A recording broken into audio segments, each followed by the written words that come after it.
Good morning, Karen from Quantum Heart Awakening. Welcome, welcome, welcome. I don't say it enough, but some of you don't know that my mission on the planet is to help shift collective consciousness towards authenticity, unconditional love, and infinite oneness. And I think I want to start saying it at the beginning of every reading because our language holds so much power. And I think, sorry if that shuffling is really annoying, but it is what it is. That's the nature of the beast. I think we need to take radical accountability, or even more accountability, for our language, for the words that we choose.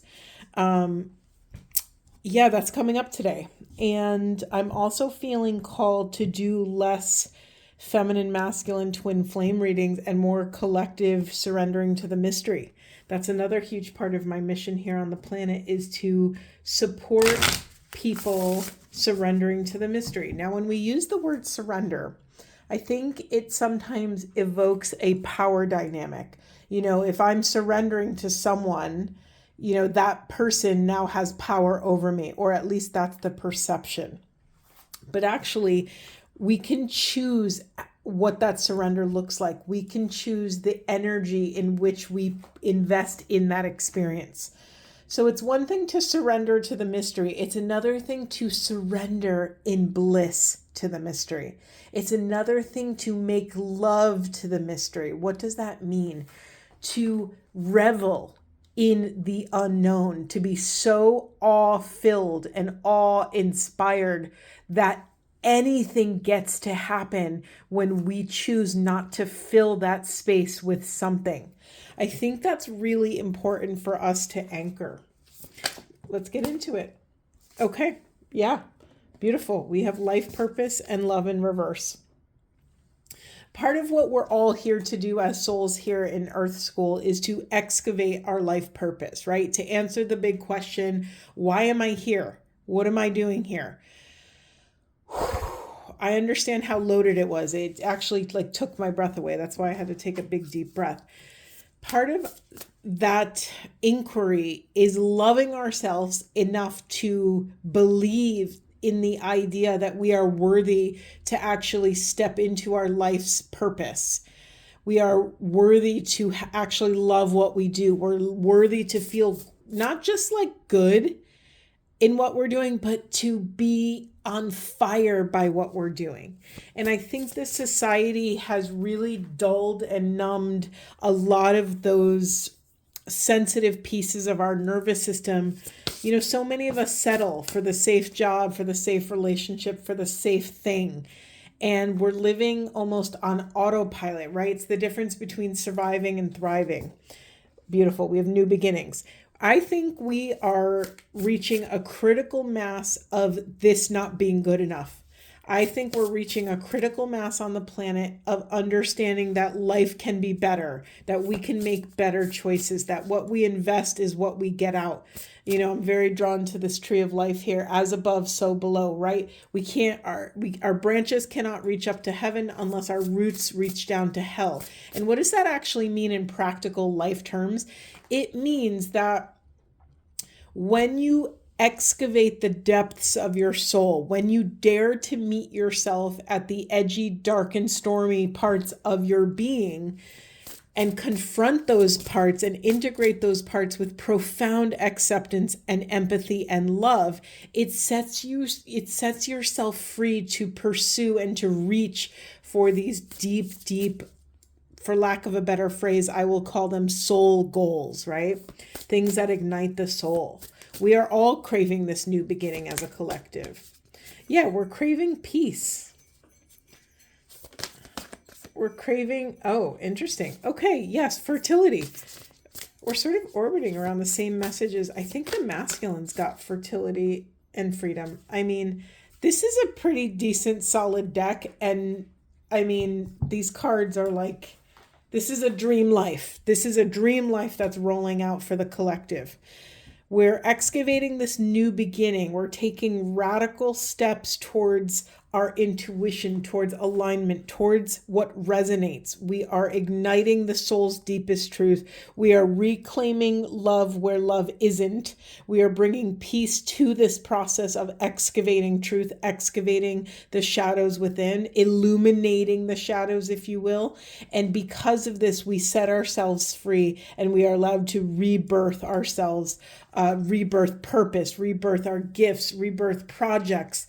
We are allowed to, when we excavate, when we do that, like, let me just put it in simple terms and not spiritual terms. When you do the hard work, you get to reap the rewards, right? You work in the fields long enough, planting all the seeds, eventually you're going to get to enjoy the harvest. It's just like that obvious and that simple. Anytime I get an animal card, this is always, for me, speaking to our animal instincts, to that instinctual animal body, your gut. What is your gut telling you right now? Where, if you had 5 seconds to make a decision, what would that decision be? What would your gut tell you? Anything else, Spirit? Anything else about this journey?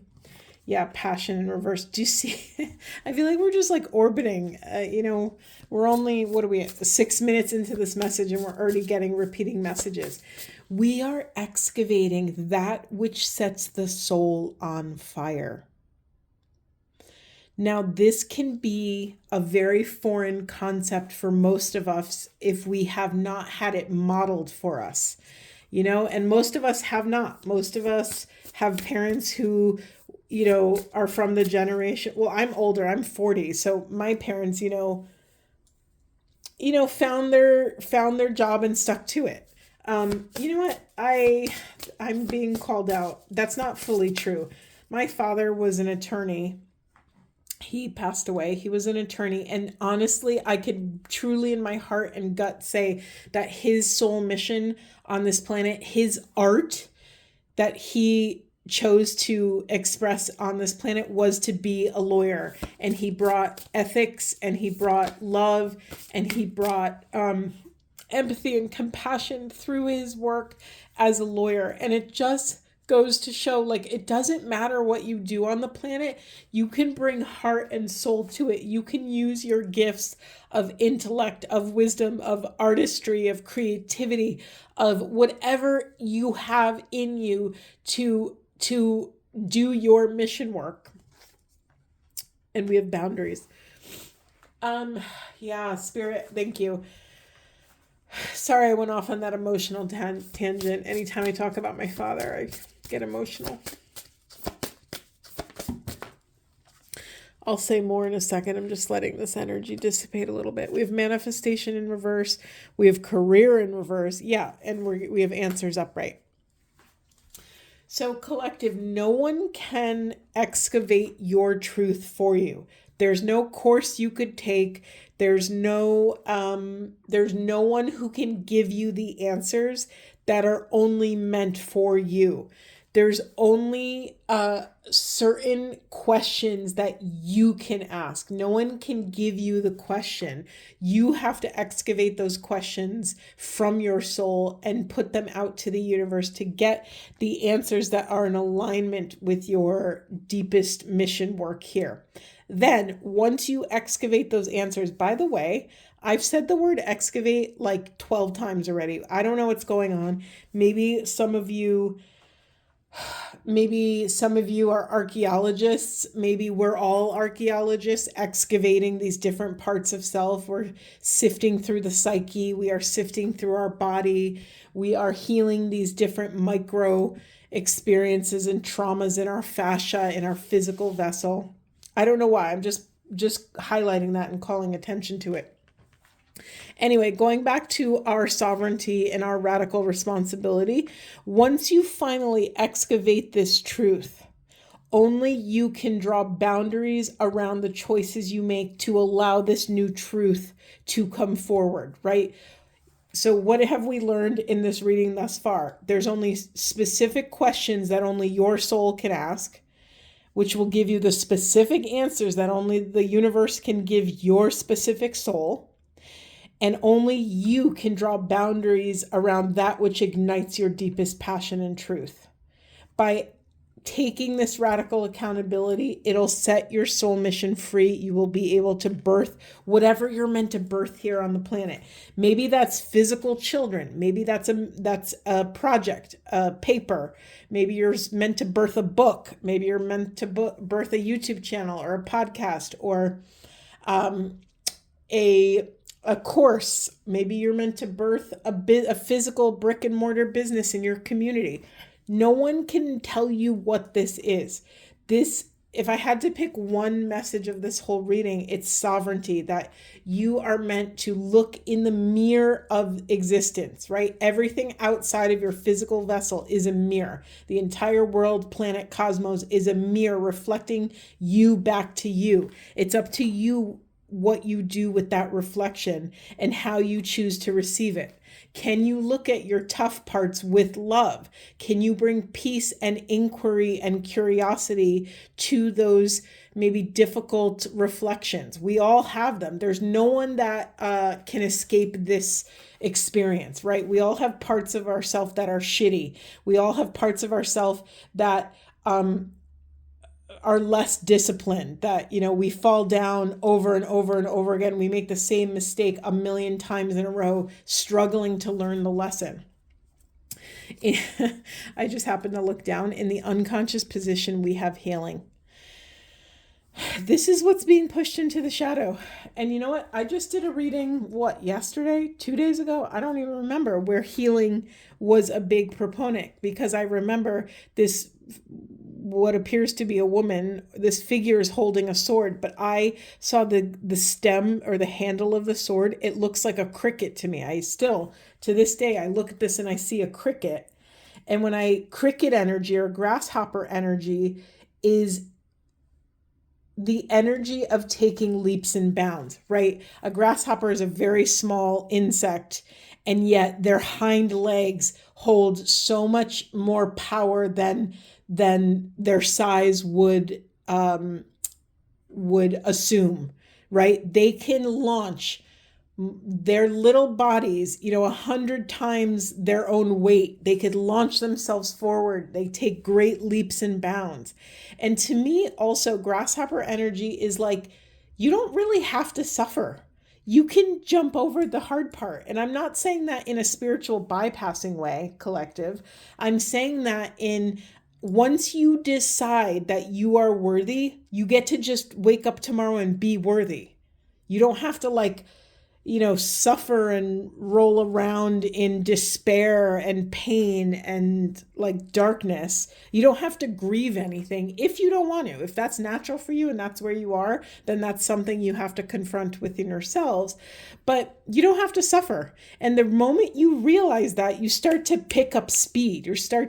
So when I say you can jump over the hard part, you really can. There's these great stories of either people, something tragic happening to them. Either they lose their limbs, like they lose their legs, or they find out their spouse is cheating. It's like you could wake up the next day and choose to just go on with life, to just radically and ruthlessly accept what's in front of you in the present moment and take radical accountability and set yourself free.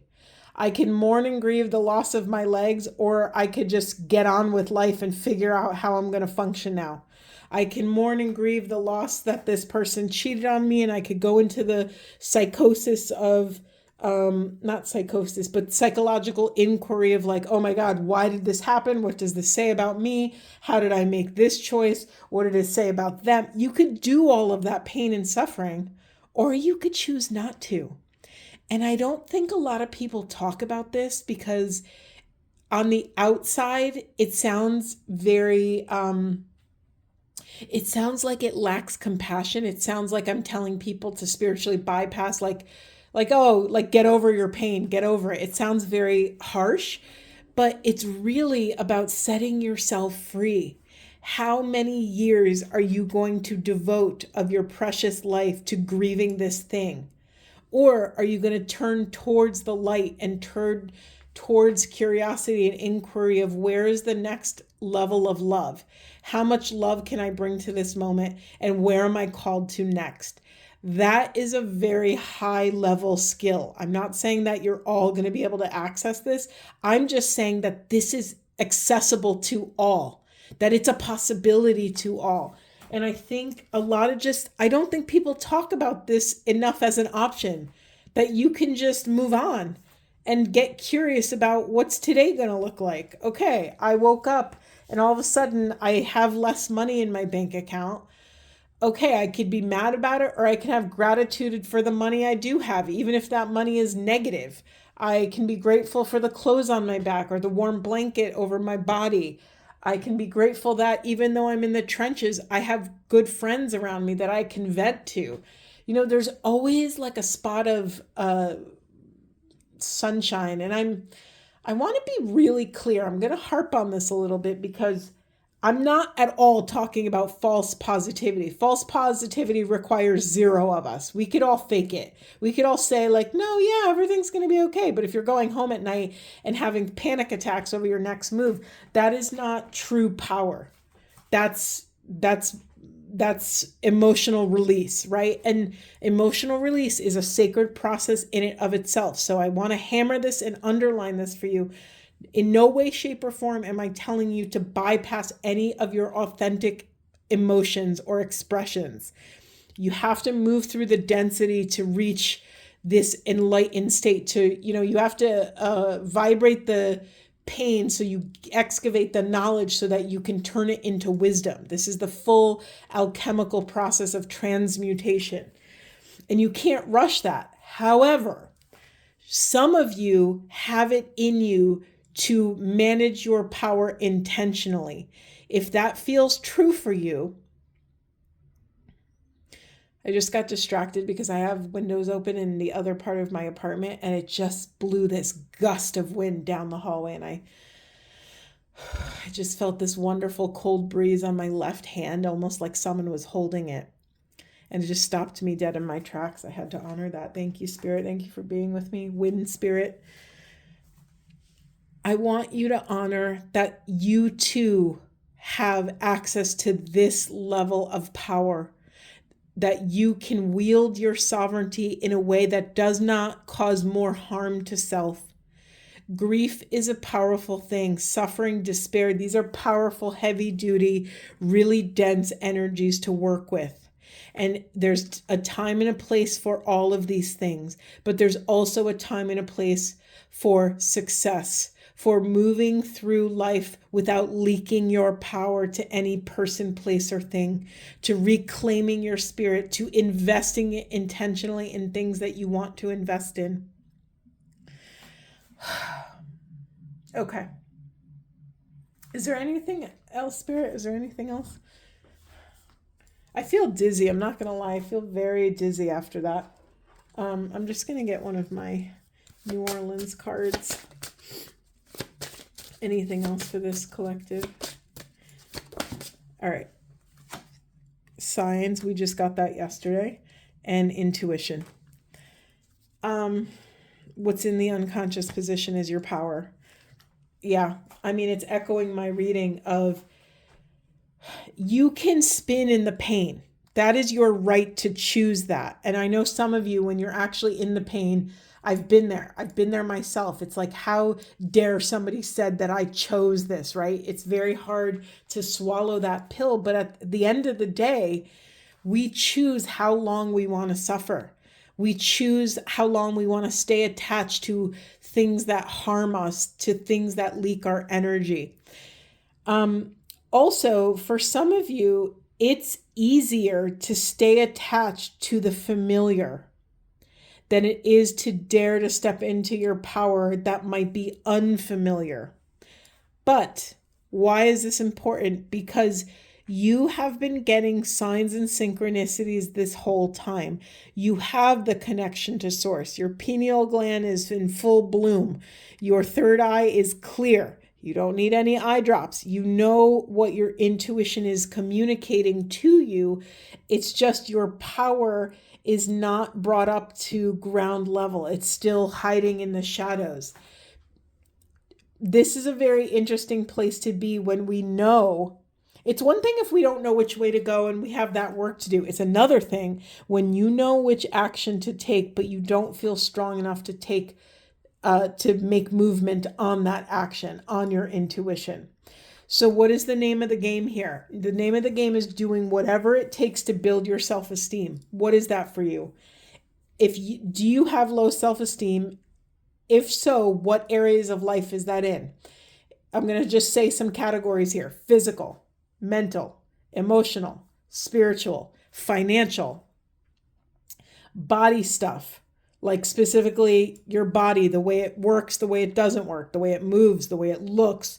Do you have insecurity with money mindset, with relationships, with speaking, using your voice at work, using your voice with people of authority? I'm just throwing these random things that are moving through me to see if it jogs anything. If any of these have even a micro little twinge for you, a little tingle in your system, that is your homework. That is X marks the spot on the treasure map of your soul. We have to do whatever it takes to build our self-esteem. I've been having a lot of physical insecurity lately because I've always had, I don't want to say I always, I'm going to call back my language. In the past, I've had experiences, long-term chronic experiences with back pain. And so I tend to go into an insecure spiral when I have like an event. Like I threw my back out. I was in bed for like 2 to 3 weeks, basically not really mobile for about a month.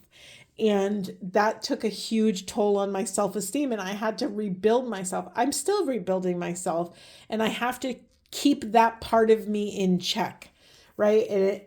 I've gone through that rigmarole, that cycle a million times until I master the lesson. So what is this for you, collective? What is your most insecure part of your life? Where do you feel like you are outsourcing your power? Because those are most likely going to be the same areas.